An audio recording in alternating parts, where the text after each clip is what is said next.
Every week, comic artists unleash stunning masterpieces and, well, less than stunning creations. Join us as we dive into the visual battlefield to crown the cover champion and shame the artistic misfires of the week on a brand new episode of Best and Worst Covers for the week of April 30th, 2025.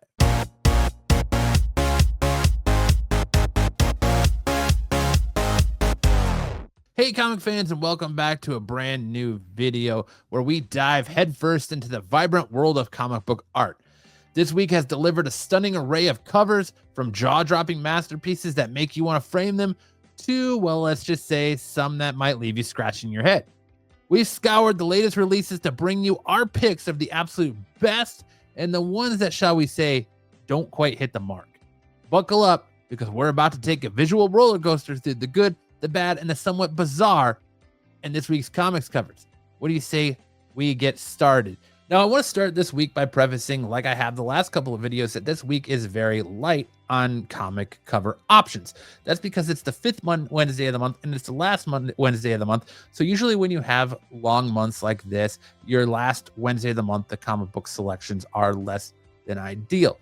So with that being prefaced, I also want to say that we're going to do this a little bit differently this week, where I'm just going to give you my initial thoughts and reactions to the book instead of going in such great detail like I have in the last couple of videos, to give you, the viewer, a chance to tell me which format you like more. Do you like when you get my initial off-the-cuff reaction, or do you actually like when I sit down and go through the artistic nuances of the cover, breaking them down in great detail, telling you why I feel like they do or don't work? Let me know that in the comment section below. But without further ado, let's get into it and see what great and maybe not so great covers these publishers put out this week. And as always, we're going to start with DC. And our first offering from DC is this Batman Superman World's Finest 2025 Annual #1. Beautiful Salvador Larroca cardstock cover. I love the art style on this cover. I love the use of color. I love everything about the characters. Even though Sinestro is up here looking a little Freddie Mercury-ish, I can look past it for what is a great cover offering on this book. From a great covering to a great cover offering to a not so great cover offering, we move into Detective Annual #1 for 2025, this John McCree variant. I don't like how overly large everything in this image is. I don't like the misshapen slantedness of Batman's face. I don't like how the flashlight looks less like a flashlight and more like a stogie or a dart or a joint or a cigar, or whatever you want to call it, in his hand. I don't like the way his cape is frayed at the end. And I don't like the oversized blade, or maybe it's supposed to be a shaving straight razor, I don't know, crudely stabbed in the back of my boy Rick Grimes down there. Or at least looks like Rick Grimes from The Walking Dead. This is just not a cover that screams to me. I am, as someone who is very obsessed with the shape of faces and the detail in faces, this one just does not work for me. But from one that doesn't work for me, the one that does, we have Batman Superman World's Finest 2025 Annual #1, Dan Mora connecting cover. I think this cover is beautiful. I think that Batman and Superman and Lex Luthor are all beautifully drawn, with the Joker in the background, Black Manta, and all the other characters also incorporated on this cover. I think the use of the purples and the blacks and the whites are very stunning and really make this cover pop. From one cover that pops to one that doesn't, we have Batman Long Halloween #7, the Last Halloween Tim Sale variant. Why is Batman doing a duck face? It doesn't even look like the Batman we come to know. It's a poorly drawn cover. I understand it's Tim Sale. Rest in peace. The man is an icon. He's a legend. He will forever be a comic book legend. But that doesn't mean that all of his stuff is going to be bangers. And for me, duck face Batman falls into that non-banger category. And that's it for DC. There aren't a lot of DC releases this week that have multiple covers, so there wasn't a lot for us to cover from DC, but we're going to move right into Marvel here. And the big spectacle out of Marvel this week is Godzilla versus Spider-Man #1, and we have some banger covers on this. We have this A cover, we have a B cover from Lee Gabbert versus variant, we have a Nick Bradshaw C Monsters homage variant, and a Jerry Ordway Godzilla King of the Monsters homage variant here for a D cover. We have a Nick Bradshaw Venomized Godzilla variant for an E cover. We have a Chris Campea variant for an F cover, a Nicoletta Bardini variant on the G cover, and a Patrick Gleason H foil variant. We do have 2 incentive covers on this Spider-Man Godzilla #1. We have a 1 in 25 Greg Land variant as your I cover, and a 1 in 100 Chris Campia Virgin variant as your J cover. And for me, the best cover of the week on this Godzilla vs. Spider-Man #1 belongs to this beautiful Patrick Gleason foil cover. Look at the representation of how massive Godzilla is compared to the little Spider-Man as he's hanging from the torch in the Statue of Liberty as his Spider-Man goes off, as his spider sense goes off as he's about to be hit by Godzilla's heat ray. It's a beautiful cover. The detail in Godzilla's face, the detail in Spider-Man, even though he's so small, the detail in the Statue of Liberty arm, the shading, just everything about this cover screams amazing, and I can't wait to pick this cover up. Now, from a great cover to a not so great cover, we have this Jerry Ordway Godzilla King of the Monsters homage variant. Again, like I said, I think last week in my video, when it comes to Godzilla covers, why is it that some of them get the detail of Godzilla so well, and then these homage covers, just it doesn't even look like Godzilla. It looks like Dollar General Godzilla. It looks like Temu Godzilla. I don't know. The use of Spider-Man looks amazing. J. Jonah Jameson, Robbie Robertson, and Venom all look amazing on this cover. But for me, the just generic looking Godzilla does this cover in and doesn't do it any justice. And for that reason, and that reason alone, I'll be leaving this cover on the shelf. But from one cover I'm leaving on the shelf to another one that I am picking up, absolutely, we have Rogue the Savage Land #4, this Ian Talavera cover, a Talavera cover. I'm sorry if I mispronounced that, but look at this beautiful cover. From the beautiful background, the waterfall, how beautiful Rogue is drawn, and the focus on Rogue. That's the Rogue we know and love. Looking dummy thick, looking out here in the Savage Lands. It's a beautiful cover, one that any X-Men Rogue fan would love to have in their collection, and I know I can't wait to add it to mine. But from one beautiful cover to a not so beautiful cover, we moved to Doom Academy #3, the Joao Lemos cover. Sorry if I mispronounced that. I don't like the simplicity of this cover. I don't like how dumbed down the character drawings are. It's just not an art style I dig. I understand art is subjective and having your own artistic abilities and freedoms and visions. But for me, this one, just the simplicity of it and the toned downness of it just is not a hit for me. So it's one that I will be passing up. But from one I'll be passing up to one I will absolutely pick up, we have this beautiful Ultimate Spider-Man #16 Gerardo Sandoval Ultimate Special variant. I love the uses of the purple with that greenish yellow background with the green smoke and just a beautiful looking Mysterio, kind of looking a little bit prowlerish, but that's all right. I think this is a banger cover, a banger Spider-Man cover, a banger Mysterio cover, and why wouldn't you want to own this? Just banger all the way around. Sound the alarm, banger alert. That's what this Ultimate Spider-Man #16 cover brings to you. But from one banger to a not so banger, we have Weapon X #3, this crisscross cover. What is the matter with Wolverine? Why does it look like he's got no upper lip, or his face has been melted away, or he's trying to push out a giant grumpy? What is he attacking? Where are all those sparks coming from? I don't know, but this cover does not visually scream, pick me up and read me. It does not make me want to look at the interiors. It does not make me care. So I will be passing on this book this week. But from one book we're passing on to one we'll be picking up, it's Doom Division #2, this Chris Lee cover. I absolutely love this cover. The detail, how well the water looks, everything about this cover is beautiful and screams pick me up, take a look, enjoy, and let's follow a little bit more under this one world under Doom. Then we move into Wolverine and Kitty Pryde from the great iconic Chris Claremont. We have this A cover here. We do have a Bangus Marvel versus Capcom B cover. We have this beautiful Adi Gronoff C variant, a Todd Nook iconic variant on the D cover. We have a 1 in 25 Ben Harvey variant here. We also have a couple of incentive covers. We have this 1 in 25 Marcos 2 variant and the Adi Gronoff Virgin variant 1 in 100 G cover. I love this Wolverine and Kitty Pryde #1 Granoff Kitty Pryde cover. I love this Wolverine, the detail, how crisp it looks. It kind of reminds me a little bit of Alex Ross. I love the just red streak through the back, simplicity in its form, in its finest in this cover, and it just sings Wolverine and looks beautiful. I don't really like this Alan Davis A cover.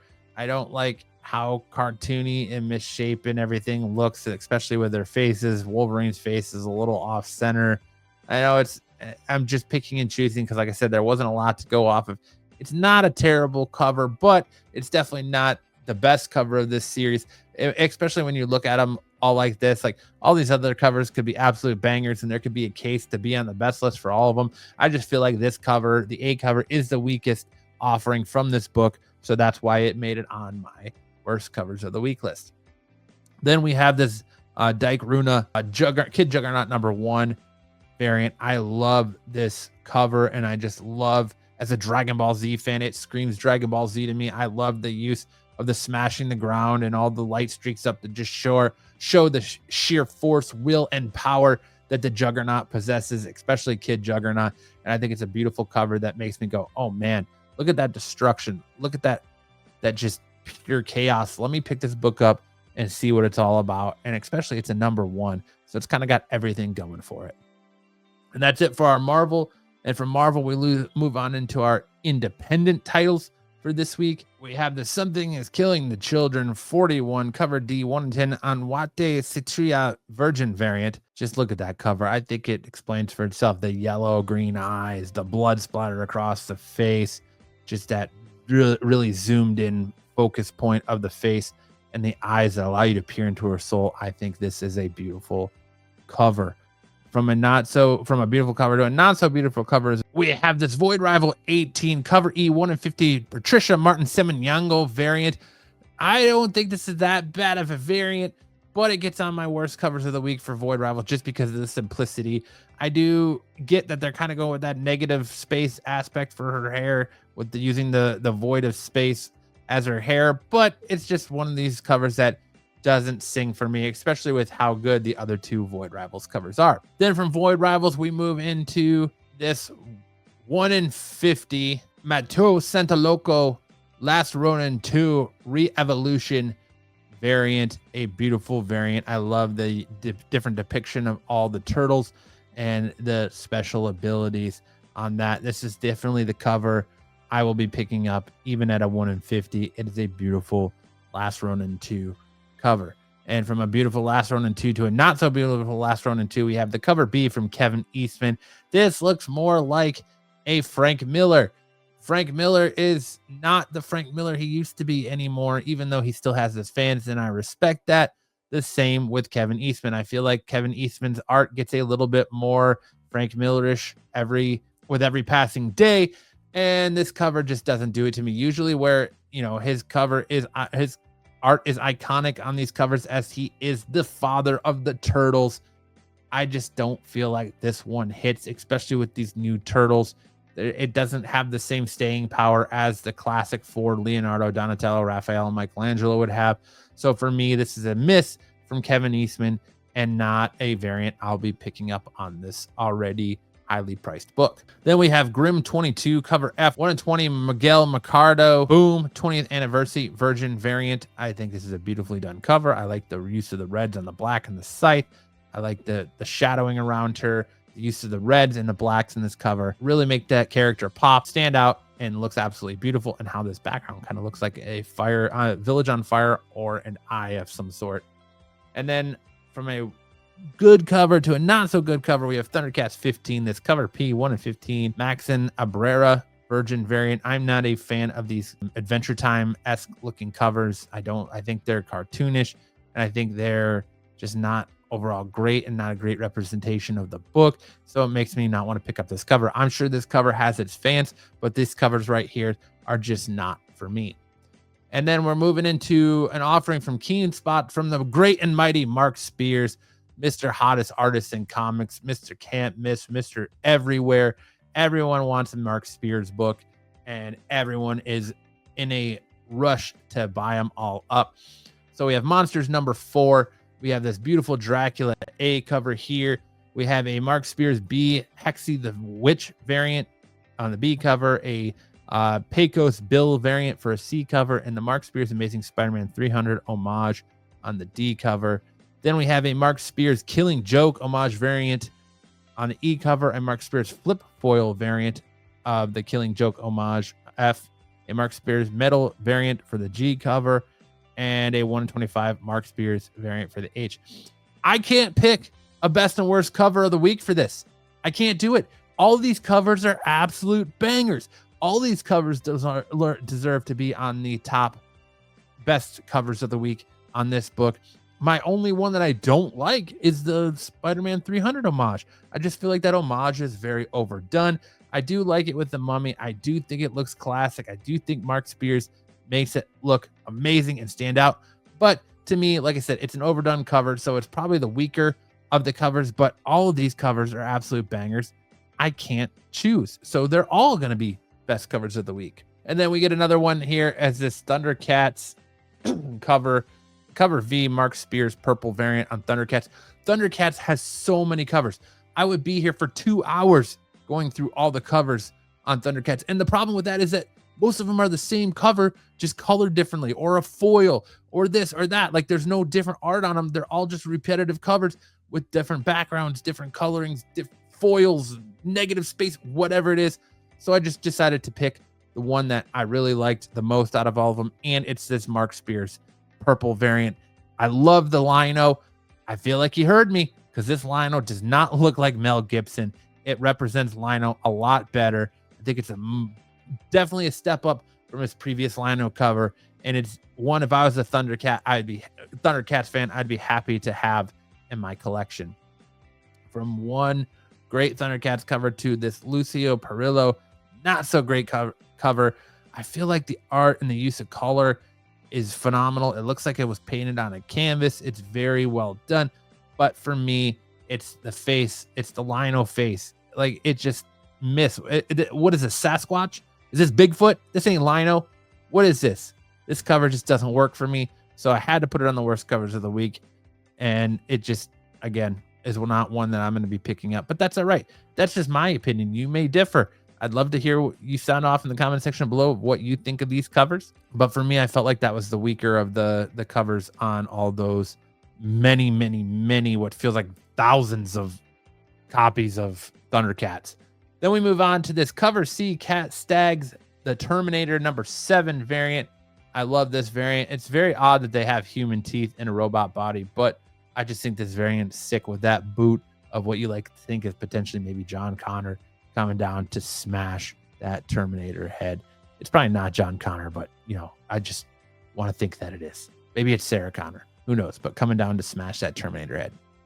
Then for the worst cover, we have this Godzilla versus America, or Godzilla versus Los Angeles, Jay Gonzo variant with the LA representation. I like it. I just don't like the lackluster detail of the Godzilla in the city in the background. I just feel like it's very cartoonish and kind of, I don't know, I just don't feel like it works. I don't feel like it works in this book, like the way the river's drawn and the canal, and it just is not a cover that I like. And usually I like Jay Gonzo stuff. So, I mean, like I said, everyone has a miss every once in a while. So for me, this is one I'm going to pass on. But I feel like Jay Gonzo stuff is usually very strong. And I understand the mix of the Latino culture in it. But for me, it's just not a great representation. I feel like it encapsulates LA well in the culture in LA, but the Godzilla stuff is lacking. I think that a little bit more detail in the background with Godzilla in the buildings would make it a far better cover. Now we're going to move on to honorable mentions. And just as a refresher, our honorable mentions section is for books that potentially have multiple great covers, but for one reason or another, they edged out for me to a different cover. So I put them in the honorable mentions. And this week we have this honorable mention is Rogue Savage Lands J. Scott Campbell cover. It's a J. Scott Campbell. Do I really need to say more? I just feel like the lack of detail and the simplicity of just the purple, different uses of purple for the background, her sitting on a rock, kind of lost out to the great detail of the Rogue cover that made the best cover of the week list. And we have another great cover. We have this cover B, Alex Dedato variant, which is an homage to Final Fantasy. I think everything about this cover is awesome and screams to the gamer in me, from the use of the PlayStation fonts for the lettering to the use and homage to Final Fantasy. And that's it. That's it for our best and worst covers of the week. Like I said, there wasn't a lot to pick and choose from this week, so I had to kind of be really particular. So I figured that's why I would just kind of go off the cuff and really just go off the top of my head and let you know what I thought of the covers versus really sitting down and writing down my thoughts and breaking down each cover individually. I figured I'd just give you a quick riff of why I liked and did not like the covers instead of going into great detail. And of course, if you like what we're doing on this channel, why don't you make sure to hit that like and subscribe button on your way out so you get notified whenever we post any more great wrestling or comic book content on the channel. And for this week's episode of Best and Worst Coverage of the Week, I will say thanks for watching, and we'll see you next time around the spinner rack.